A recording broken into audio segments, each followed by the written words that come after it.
Alright, welcome one and all, whoever may be watching this, part 19, 20. What are we playing? Torment, Tides of Numenéra. The only thing going through my head was Planescape Torment, and that's not this game.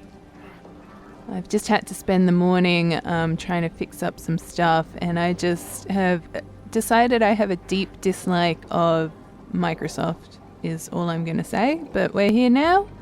I'm down for some escapism for like a hot second. Let's talk to peeps. This old man's skin is covered in makeup painstakingly drawn to resemble dark stone. His eyes widen briefly as he notices you, and his face and neck hardens into actual obsidian for a moment. Then he smiles and nods at you, his features mobile once more. "Welcome, welcome," he says. "Sorry about the stone. Polymorphic flesh modification, you see.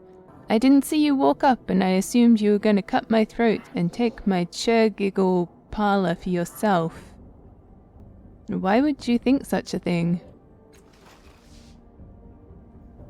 "I do good business here," the old man shrugs. "If I were a younger man looking to make a name for myself in this city, I'd kill me too. My parlor is a marvel of the prior world, you see. Just pick an item or a service, pay my outrageous fees, and after a short to long period of fairly safe but indescribable agony, you walk away with some horrible Numenéra bits wearing away inside you." He pokes a few buttons on a device strapped to his wrist, and lights twinkle across its length. A dark glassy lens focuses on you. "Well, interesting?" Does he actually sell stuff? Not that I have any money. Oh, okay, so it is really just equipping me with stuff. I mean, that could be interesting.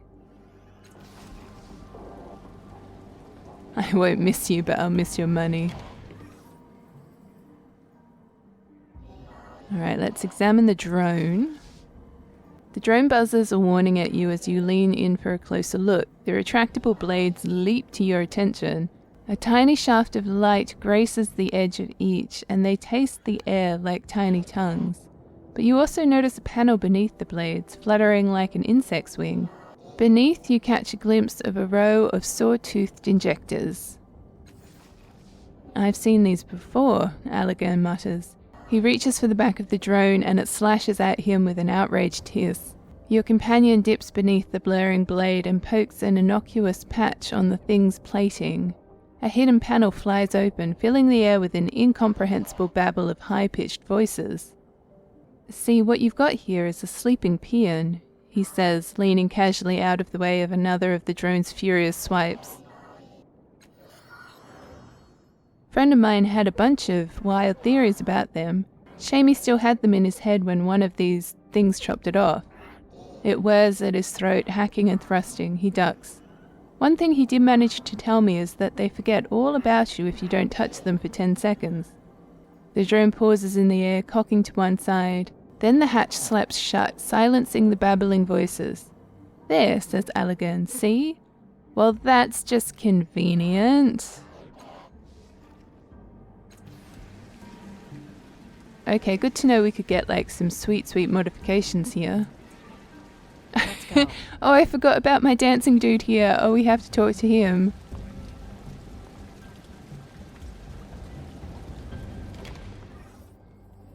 The large muscled man is practicing some form of martial arts as you look on.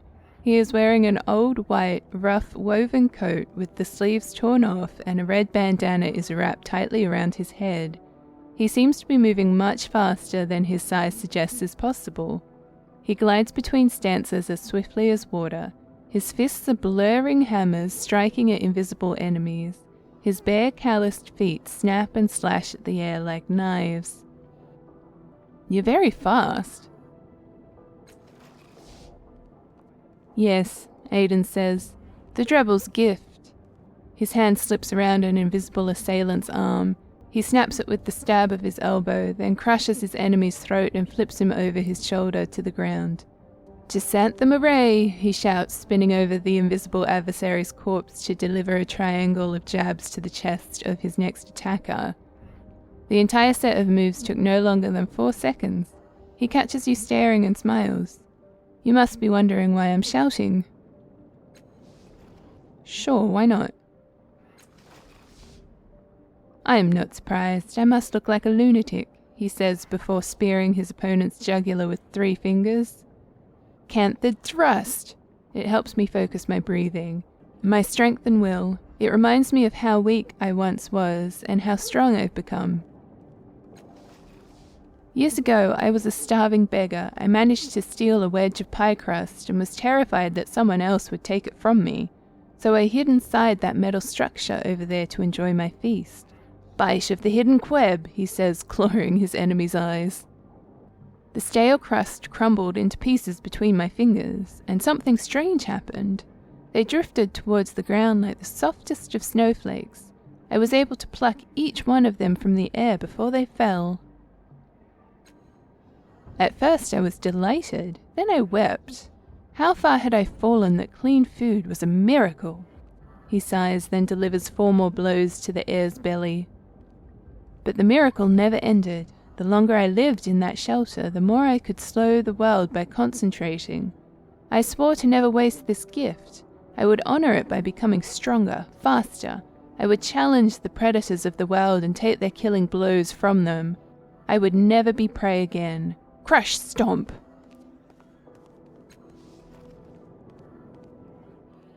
Okay. I didn't want to challenge him, but I wouldn't mind learning how he got those skills, you know? Alright, glowing man with straw hair. That's what we're looking for. What are the chances he'd be... Ooh. I mean, you're glittering.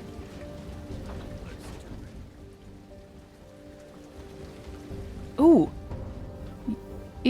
He's kind of glowing. What's it like killing for shins, Makina?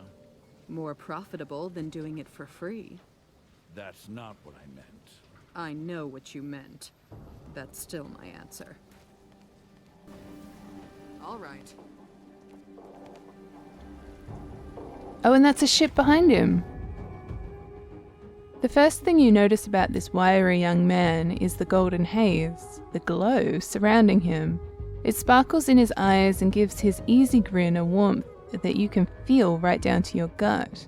He spots you and straightens. I know what you're thinking. How in the world did you survive that crash, Eratus? The answer is, as it always is, backflips. But hold on. How did you know my name? Never mind. Not important. Of course you know my name. I'm Eratus. He plants his hands on his skinny hips and beams. This adventure is going nowhere. We are all standing still. It is beginning. When? Your thoughts are strange. Thoughts? Eratus's eyes widen in alarm. I try to avoid those. They have agendas, you know. Thinking, planning, plotting. He shakes his head. No, heroic instinct. That's always best. She hears us. Impossible. I can hear your surface thoughts. Why are they so different from what you're saying? If I have thoughts, madame, that's news to me. Are you sure she can't hear us? We are certain. How did you end up crashing the airship? No, I'm glad you asked. This is somewhat of an understatement. He looks ecstatic. I was climbing up the cliffs to the caravanserai to see how impossible it was when I saw a star falling toward the reef. He raises an earnest finger. I knew, right then, that finding that star was my destiny. He runs his hands through his curls. But what was I going to do? Climb down? Boring! Already did it the other way. Walk? Worse, far worse. No fun at all. Tell them about the backflips! No one cares about the backflips. Tell them! I'll remember that. He grins. Then I saw the airship docked over my head. I raced up on, borrowed the ship, and pointed it right at the reef. His face falls. I don't know what happened next. Despite my expert piloting, the airship steered itself directly at the cliffs. I had no choice. I landed it as fast and hard and safely as possible. Shaking his head, he sighs. I never did find that falling star. At this point, someone else has found it, and it's their destiny now. You're in luck. That falling star was me. No, Eratus shouts, overjoyed. Yes, really? It was really you? He grabs you by both shoulders. This is fate! You were meant to travel with me. You have to. Don't say no. They will lead us to glory. They will lead us to pain. Join them. Join them. Why should I let you join me?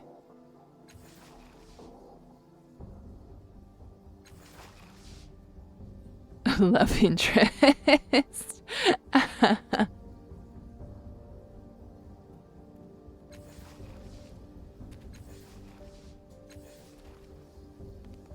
Oh no, I'm sorry. I was kind of like, oh, I'm assuming if I just say maybe later that will end the conversation, but we've actually just had a whole conversation.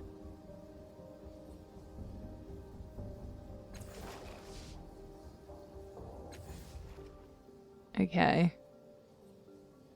So the owner of the airship wants to have a word with you. That's strange, he says, sweeping a lock of blonde hair out of his eyes. I already talked to him once. I was explaining to him how I needed to borrow an airship. He said no, so I waited until he wasn't looking and I borrowed it anyway. He trails off, his golden glow diminishing slightly. A troubling thought wrestles its way onto his face.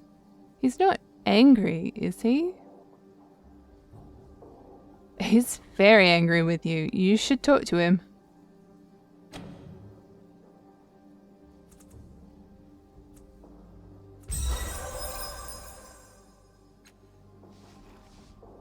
Oh, he says, staring at the ground, his glow fades further. If you think it's the right thing to do... He blinks and a wide smile spreads over his face. His aura flares like a star. Yes, it is the right thing to do.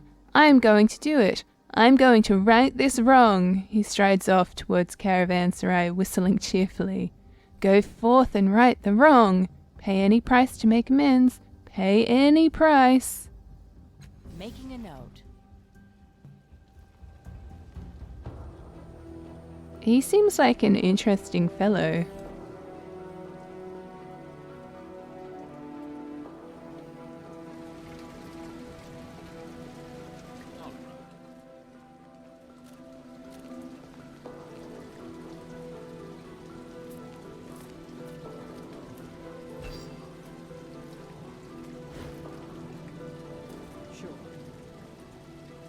Just kind of having a look around. Oh, we could have just come down here. Oh.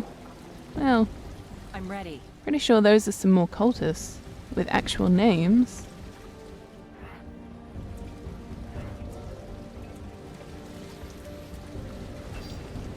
So, okay, so we've got a merchant here.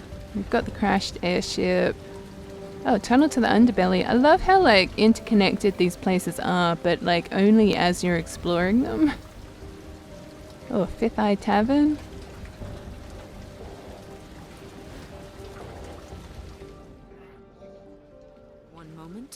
And it's done. How did you fall into the criminal life, Matkina? One step at a time, Aligern. Just like everyone else. Intentions don't mean skist. You and I have more in common than I thought. So... Oh, I need to do this. Maybe I should go back and do that. Maybe.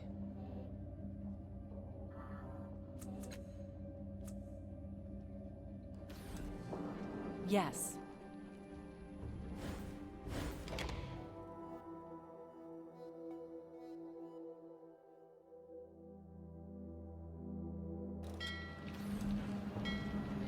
I have read that it's important to get all the quests done that you want to do prior to sort of continuing on to Meal of Est. I just don't know if these ones count. seeing as they're in my mind, but technically they're part of this area. Yes.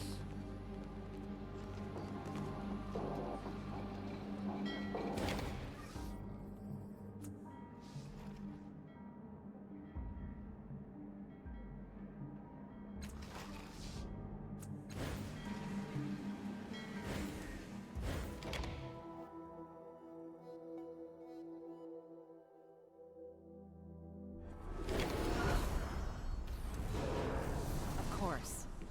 Let's go check out what this infestation looks like. I'm going to assume that I'm going to die right off the bat. Of course. But let's, you know, give it a go anyways.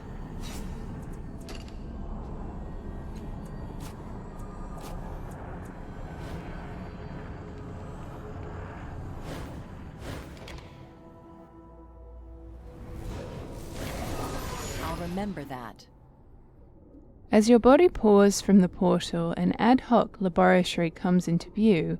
Irregular catwalks connect several platforms, each littered with dusty machines, tools, and displays.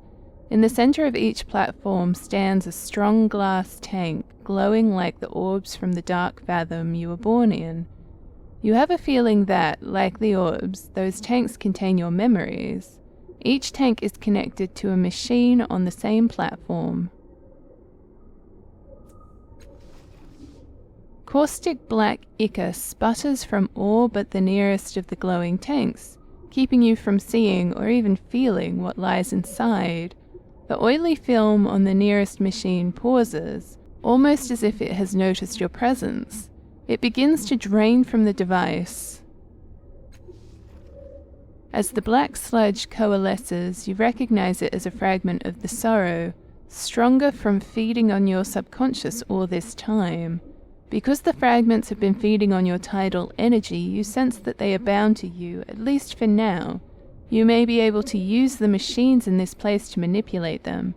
A mental reflex twitches, a subconscious response to the perceived threat, calling forth reflections of your current companions. Ready to test this out. I guess it might be worth having them around.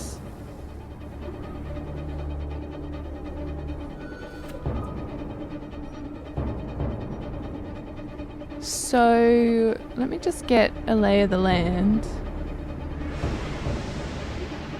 So we can interact with whatever this is. Obviously whatever that is. Whatever this is. I mean, it kind of looks like there's links that are connecting everything, you know what I mean? I'm going to assume fighting these guys is not the only way to solve this issue. Can you interact with that, my dude? Oh. Sure enough. Judging by the images and information flitting across this display, it's some sort of control mechanism for the tank on this platform.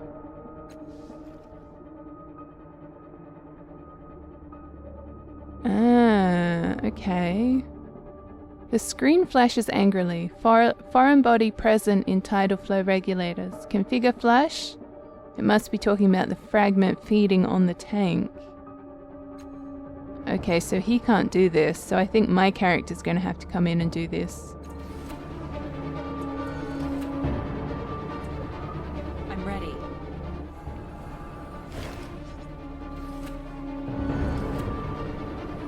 Let's Everyone do just come. it. Feels like everything's going to be alright. Let's go. Yikes, my dude travels fast. Can we go back the other way? Don't mind if I do.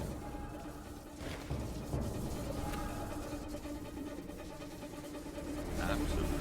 Ah, far out. Okay, so we're... Yeah, okay, gotcha.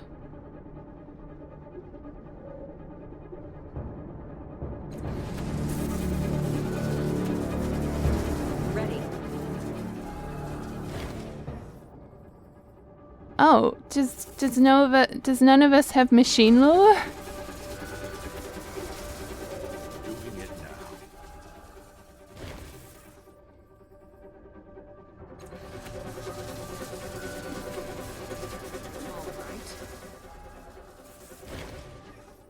Oh, okay, nice. Maybe we didn't have actions. Yeah, okay, I'm with you.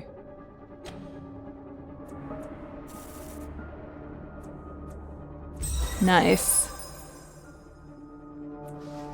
Okay, the machine floods with power. The air around it crackles as eldritch energy pours through the tank. The sorrow fragment spills from the device, taking form with a head-splitting screech. Oh. That's not what I wanted to do. Yikes. We need to get away.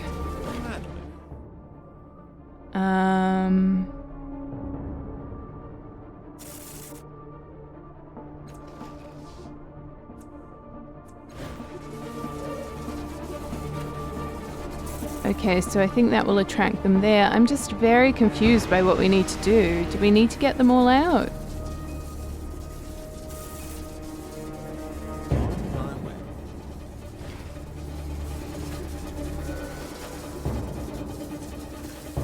On it.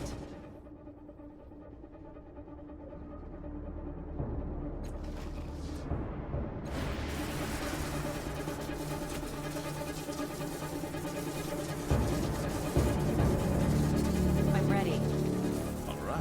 All right. Okay, I just want to keep my party together. Ready to take on the world. Wait, hold on. I paralyzed you. What are you doing?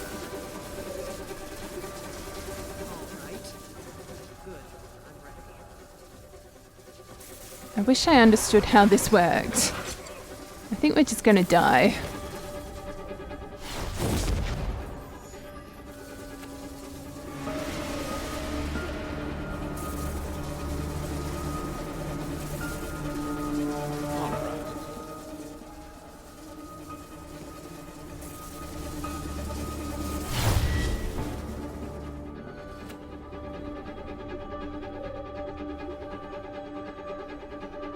Ready. Good. I'm ready.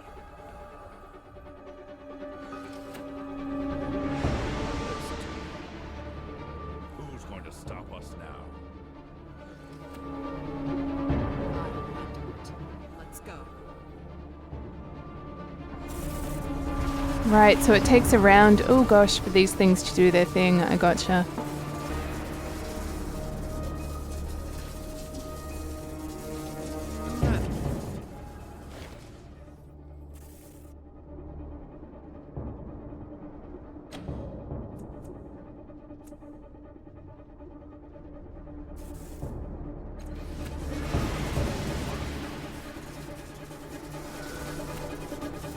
Yes.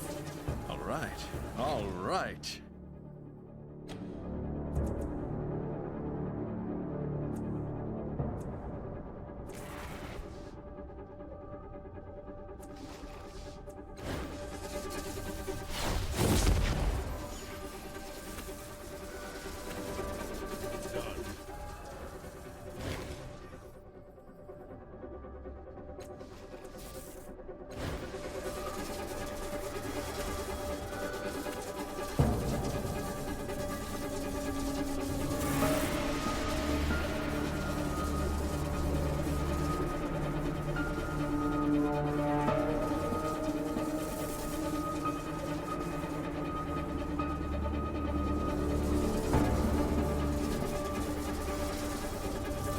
Won't notice I'm gone.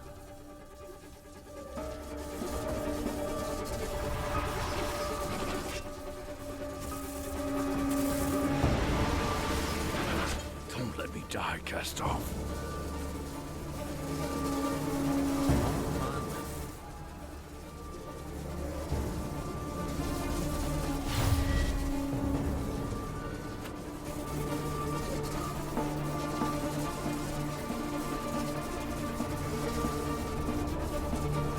Ready.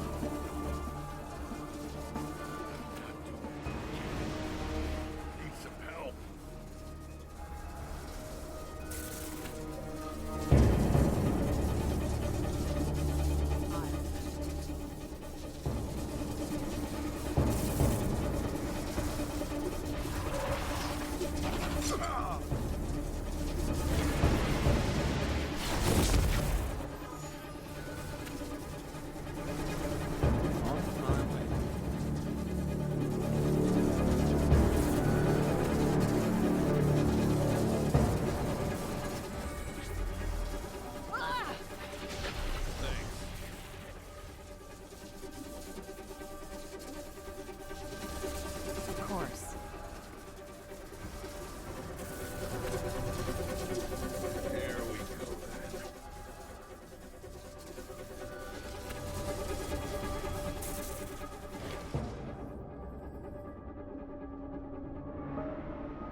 can't die. No!